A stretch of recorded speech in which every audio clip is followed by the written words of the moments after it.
इस दुनिया में अगर सबसे बड़ी कोई दौलत है तो वो है हमारा स्वास्थ्य।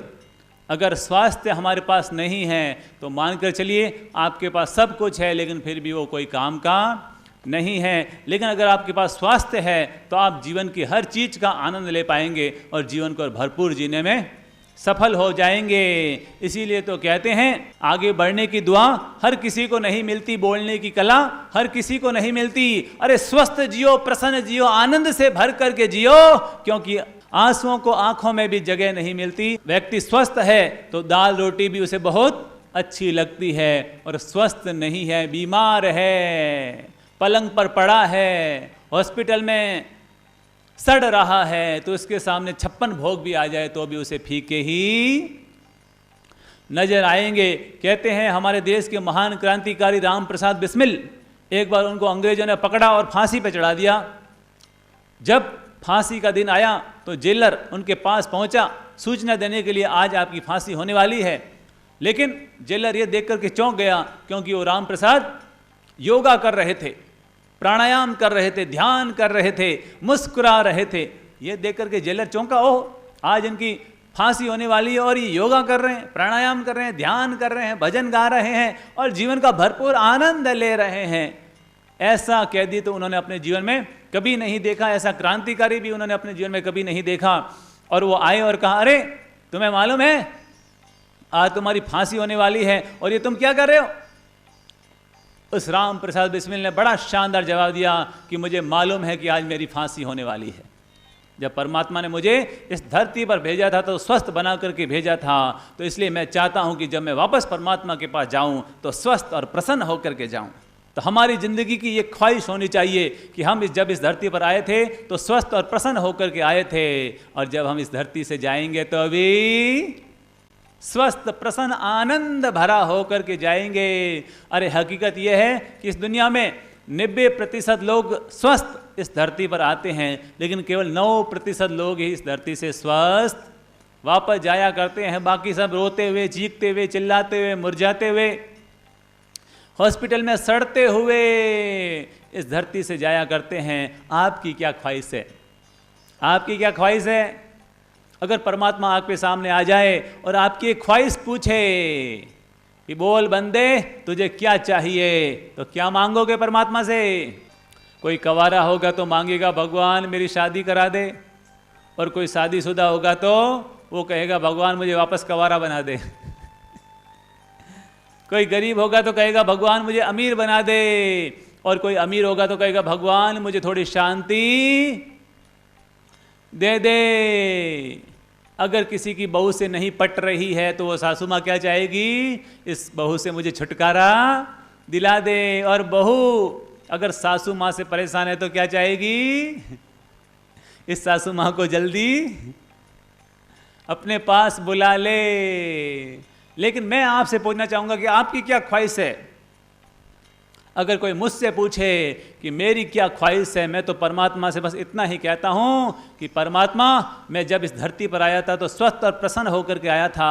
हम पर ऐसी कृपा करना कि जब हम तेरे पास आए तो हंसते मुस्कुराते हुए स्वस्थ और प्रसन्न होकर के तेरे पास आए। यही जिंदगी की सबसे बड़ी जीत होगी। अरे आज की हकीकत यह है कि आज हॉस्पिटल बढ़ते जा रहे हैं, हॉस्पिटल बढ़ते जा रहे हैं, और आप किसी भी हॉस्पिटल में जाएंगे तो देखोगे वहां पर भीड़ पड़ रही है, लाइनों पर लाइनें लंबी लगती जा रही है। लोग बड़े अस्वस्थ है, रोगी है, बीमार है, दुखी है। कारण कारण कारण क्योंकि हमने अपनी जीवन शैली को इतना खराब कर दिया है, हमने अपनी जीवन शैली को इतना खराब कर दिया है कि रोग हमारे ऊपर हावी होते जा रहे हैं और हॉस्पिटलों की संख्या बढ़ती जा रही है। आजकल हॉस्पिटल भी होटल से कम नहीं होते हैं। 5 स्टार हॉस्पिटल, 7 स्टार हॉस्पिटल, और ये एक बहुत बड़ा धंधा चल रहा है, एक बहुत बड़ी लूट चल रही है, एक बहुत बड़ा घोटाला और फ्रॉडबाजी हो रही है। होटल इंडस्ट्री, केमिकल इंडस्ट्री, विज्ञापन industry, medical industry, medicine industry, testing industry, ये सब इंडस्ट्रियां इतनी फैलती जा रही है, फूलती जा रही है, और हर व्यक्ति इनकी गिरफ्त में आता जा रहा है और अपनी मोटी कमाई इनको दे रहा है। ये तो दिनों दिन अमीर होते जा रहे हैं और आम आदमी दिनों दिन कंगाल होता जा रहा है। बीमार व्यक्ति खर्चा भी करता है और दुखी भी होता है, दोनों तरफ से घाटा, दोनों तरफ से घाटा। इसलिए मैं आपसे कहना चाहूँगा कि कृपया अपनी जीवन शैली को ठीक कीजिए। अंग्रेजी शिक्षा ने हमारे दिमाग को इतना उल्टा कर दिया है कि हमने परंपरागत चीज़ों को छोड़ दिया, अपनी देसी चीज़ों को छोड़ दिया, अपनी भारतीय संस्कृति को छोड़ दिया, शुद्ध चीज़ों को छोड़ दिया। और परिणाम क्या आ रहा है? देखो, धरती तबाह हो रही है। कभी कोरोना, कभी डेंगू, कभी भूकंप, कभी तूफान, कभी अतिवृष्टि, कभी अनावृष्टि। ये सब क्यों हो रहे हैं? तरक्की के नाम पर हमारा पतन हो रहा है और विकास के नाम पर हम विनाश की ओर बढ़ते जा रहे हैं। खाना भी विदेशी हो गया है, पहनना भी विदेशी हो गया है, जीना भी विदेशी हो गया है। हम रहते तो देश में हैं और जीते विदेश में हैं, और इसी का परिणाम है कि हम रोगी हो रहे हैं, बीमार हो रहे हैं। बाहर में स्वस्थ नजर आ रहे हैं लेकिन भीतर ही भीतर रोग बढ़ते ही जा रहे हैं। या तो जब व्यक्ति बचपन में होता है तो पढ़ाई इतनी हावी हो जाती है कि अपने स्वास्थ्य को भूल जाता है, और जब जवानी आती है तो पैसा इतना हावी हो जाता है, इतना हावी हो जाता है कि अपने स्वास्थ्य को भूल जाता है। और दूसरा, ये टीवी और मोबाइल, इसका इतना चक्कर हो गया है, इतना चक्कर हो गया, इतना चक्कर हो गया है कि चाहे छोटा हो, चाहे बड़ा हो, चाहे बूढ़ा हो, हर कोई टीवी और मोबाइल के चक्कर में ऐसा फंस गया है, ऐसा फंस गया है, ऐसा फंस गया है। बच्चों को टीवी चाहिए और बड़ों को बीवी चाहिए।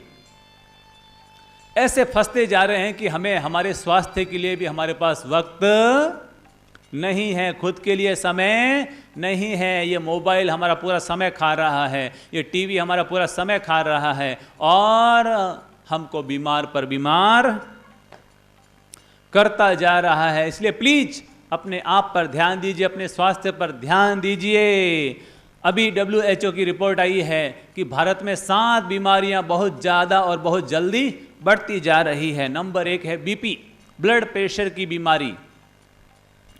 नंबर 2 शुगर की बीमारी, डायबिटीज़। नंबर 3 मोटापे की बीमारी। नंबर 4 हार्ट अटैक की बीमारी। नंबर 5 कैंसर की बीमारी। नंबर 6 घुटनों की बीमारी, घुटने घिस गए हैं, घुटनों में बहुत ज़्यादा दर्द है, व्यक्ति नीचे भी नहीं बैठ पा रहा है। और 7वीं है भूलने की बीमारी।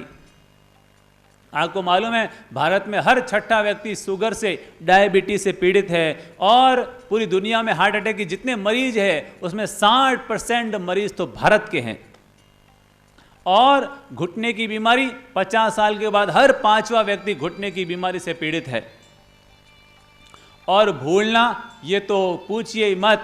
आदमी चौराहे पर जाता है, भूल जाता है, अरे मैं चौराहे पर किस लिए आया था, क्या खरीदने आया था, भूल जाता है। फ्रिज खोलता है, भूल जाता है, अरे फ्रिज किस लिए खोला था। हमारी लाइफ स्टाइल ऐसी बिगड़ती जा रही है, अनसिस्टेमेटिक होती जा रही है कि सारी बीमारियां हमारे ऊपर हावी होती जा रही है। मैं चाहता हूं कि कोई भी व्यक्ति बीमार ना पड़े, कोई भी व्यक्ति बीमार ना पड़े। अपनी जीवन शैली को इतना व्यवस्थित रखे, अपने खान पान को इतना व्यवस्थित रखें कि बीमारी उससे 100 कोस दूर रहे, और जब तक जिए स्वस्थ और प्रसन्न और आनंदित होकर के जिए। क्योंकि अगर हम बीमार पड़ जाएंगे तो ना तो पढ़ाई कर पाएंगे, अगर हम बीमार पड़ जाएंगे ना तो सही ढंग से धंधा कर पाएंगे, अगर हम बीमार पड़ जाएंगे ना तो घर वालों का ध्यान रख पाएंगे, बीमार हो जाएंगे तो जीवन में आगे बढ़ नहीं पाएंगे, बीमार पड़ जाएंगे तो जीवन का आनंद नहीं ले पाएंगे। इसलिए स्वस्थ रहना बहुत जरूरी है, और बाहर से भी स्वस्थ रहना जरूरी है और भीतर से भी स्वस्थ रहना जरूरी है। बीमारियां 3 जगह से आती है। नंबर 1 पेट से, नंबर 2 माथा, और नंबर 3 वातावरण। इन 3 जगह से बीमारियां आती हैं। पेट, या तो हम पेट पर बहुत ज़्यादा लोड ले लेते हैं, खाने पीने का ध्यान नहीं रखते हैं, या नंबर 2 माथा, माथे से बीमारियां, माथे में बहुत ज़्यादा लोड ले लेते हैं, चिंता, तनाव, गुस्सा, ये वो तेरी मेरी, तो दिमाग से बीमारियां आ जाती है। और नंबर 3 वातावरण, वातावरण में प्रदूषण इतना ज़्यादा फैल रहा है, मौसम बदल जाता है, तब बीमारियां आ जाती है। तो इन तीनों चीज़ों के प्रति हमें सावधान रखना चाहिए, और उसका सीधा सरल मंत्र है पाँव गरम पेट नरम और माथा रखो ठंडा। बोल लीजिए सभी, पांव गरम, पेट नरम और माथा रखो ठंडा। घर में आए बीमारी तो मारो उसको डंडा। आज पांवों की क्या स्थिति है? पांव हो गए हैं ठंडे, पेट हो गया है भारी कड़क और माथा हो गया है गरम।